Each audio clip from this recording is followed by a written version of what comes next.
So, AR codes, and specifically we're talking about augmented reality. And if you've ever seen Star Trek and you've seen the holodeck, and there's this big box with a grid, and pretty much anything you want can exist in this box, well, that's something different. That's virtual reality. What we're talking about today is augmented reality, which is kind of nicer in a lot of ways. And a good example of it is if you ever watched a football game, you see this bright yellow line that represents the first down mark. Well, if you've seen that, then you know what augmented reality is.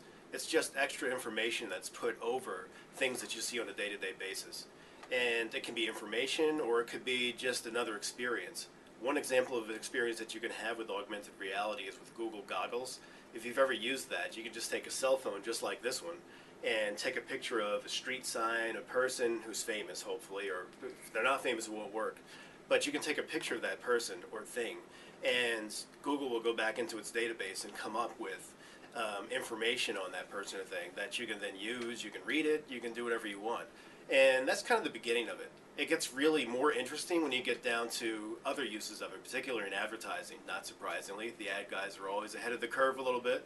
But in advertising, there was an ad about probably 2 or 3 years ago where there was a picture of a car in a magazine, and you could take this picture of a car, hold it up to a webcam on a laptop, and this flat piece of paper would show with the screen a three-dimensional car that you can turn the paper around, manipulate it like you're manipulating a real object.